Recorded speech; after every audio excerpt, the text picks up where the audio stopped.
Hello, welcome back to my channel yummy blog. কাছের এবং দূরে, দেশ এবং দেশের বাইরে যে যেখান থেকে আমার ভিডিওটি দেখছেন তাদের সবাইকে অসংখ্য অসংখ্য ধন্যবাদ। আজকে এই যে দেখুন ব্যালকনিতে কতগুলা ঘাস ফুল এসেছে। এখানে তো প্রচুর পরিমাণে কলি আছে, তার উপর আবার এমনিতেও প্রতিদিন এই পরিমাণ করে ফুল আসে। তো দেখতে কতটা সুন্দর দেখাচ্ছে, আসলে এটা তো আর ভাষায় প্রকাশ করা যায় না, আপনারা দেখেই বুঝতে পারবেন। মাশাল্লাহ মাশাল্লাহ, সবই তো আল্লাহর ইচ্ছা। তো চলুন আজকে আমি আপনাদের সাথে মুরগির চামড়া দিয়ে আলু রান্না রেসিপি শেয়ার করব। এখানে আমি আলু, রসুন, পেঁয়াজ কুচি করে নিয়েছি। আলুটা একটু মোটা করেই নিয়েছি। আর এদিকে এই যে মুরগির চামড়া, যেটা আমি আগে থেকেই ধুয়ে পরিষ্কার করে রেখে দিয়েছিলাম। দেখুন কি সুন্দর। এটা কিন্তু অনেকেই পছন্দ করেন, আবার অনেকের ভালো লাগে না। যারা পছন্দ করেন তারা দেখতে পারেন, যে বিশেষ করে যারা নতুন গৃহিণী আছেন। এখানে আমি যে কড়াইয়ের মধ্যে একটু তেল দিয়ে দিয়েছি। তেলটা যখন গরম হয়ে আসবে এর মধ্যে আমি কয়েকটা আস্ত কাঁচা জিরা দিয়ে দিব। জিরাটা দেওয়া হয়ে গেলে যখন একটু ভাজা ভাজা হবে এর মধ্যে আমি পেঁয়াজ কুচি দিয়ে দিব। এখানে অত বেশি মশলা দিতে হবে না, চামড়া ভাজিতে কিন্তু কম পরিমাণে মশলা দিলেই বেশি মজা হয়, টেস্ট ভালো আসে। যেহেতু চামড়াটা একটু ভাজি ভাজি হবে, এখানে মশলা দিলে ওরকম বেশি ভালো রান্না হয় না, খেতেও মজা লাগে না। তো পেঁয়াজটা আমি একটু ভেজে নিব নেড়ে চেড়ে। এদিক থেকে জিরা এবং পেঁয়াজ দুটাই কিন্তু তেলের মধ্যে একটু ভেজে নিব। আমি তেলের পরিমাণ কম দিয়েছি, কারণ চামড়া থেকে একটা এক্সট্রা তেল আসবে। এর মধ্যে আমি লবণ দিয়ে দিলাম পরিমাণ মতো। লবণটা দিলে হবে কি, পেঁয়াজটা সফট এবং নরম হয়ে আসবে। পেঁয়াজটা আমি এপাশ ওপাশ করে সুন্দরভাবে ভালোভাবে ভেজে নিব। পেঁয়াজটা ভাজা হয়ে গেলে এই যে দেখুন চামড়াটা কিন্তু আমি ধুয়ে পরিষ্কার করে নিয়েছি, যেহেতু বরফ ছিল।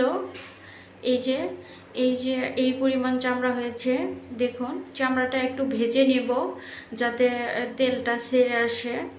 আর এভাবে ভেজে রান্না করলেই মজাটা বেশি হয়। এর মধ্যে হলুদ গুঁড়া, শুকনো মরিচের গুঁড়া অ্যাড করে দিব। এরপর একটু ভালোভাবে নেড়ে দেব। নেড়ে দেওয়া হয়ে গেলে এর মধ্যে আগে থেকে ধুয়ে কেটে রাখা আলুগুলোও দিয়ে দিতে হবে। ফাঁকে দিয়ে আমি আর তেজপাতা, এলাচি, দারচিনিটাও দিয়ে দিয়েছি। এবার ভালোভাবে নেড়ে ছেড়ে দিতে হবে। একটু লবণটা কম ছিল, দিয়ে দিলাম। আদা রসুন বাটাও দিয়ে দিলাম। এই যে আদা রসুন বাটাটা একটু কম পরিমাণে দিয়েছি, আমি তো আগেই বলেছি এখানে মশলা পরিমাণ কম দিব। দুটা কাঁচামরিচও দিয়েছি। এরপর দিয়ে দিলাম রসুন কুচি। দেখুন একবারে কিন্তু মশলার পরিমাণ নাই বললেই চলে, এভাবেই আসলে চামড়া ভাজিটা মজা হয়। বিশেষ করে যেমন বটের মধ্যে বেশি মশলা দিতে হয়, কিন্তু মুরগির চামড়া ভাজিতে তেমন মশলা দিতে হয় না। আর আপনাদের অভিরুচি দিতে পারেন, কিন্তু আমার মনে হয় এভাবে ভাজি করলেই বেশি মজা হয়। এখন নেড়ে চেড়ে ভালোভাবে কষিয়ে নিতে হবে। কষানো হয়ে গেলে এর মধ্যে সামান্য পরিমাণ আমি ঝোলের পানি অ্যাড করে দিব। এই যে এই পরিমাণ ঝোল দিয়েছি। এতে হবে কি, চামড়াটাও ভালো করে সেদ্ধ হবে এবং আলুটা সেদ্ধ হয়ে যাবে। এখন আরও একটু আমি নেড়ে চেড়ে রান্না করে নেব।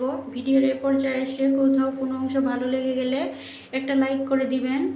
আর চ্যানেলে নতুন হয়ে থাকলে সাবস্ক্রাইব করবেন, পাশে থাকা বেল বাটনে প্রেস করে রাখবেন যাতে আমার নতুন নতুন ভিডিও নোটিফিকেশন আপনাদের কাছে খুব সহজে পৌঁছে যায়। ফেসবুক থেকে ভিডিওটি দেখতে থাকলে প্লিজ ফলো দিতে ভুলবেন না।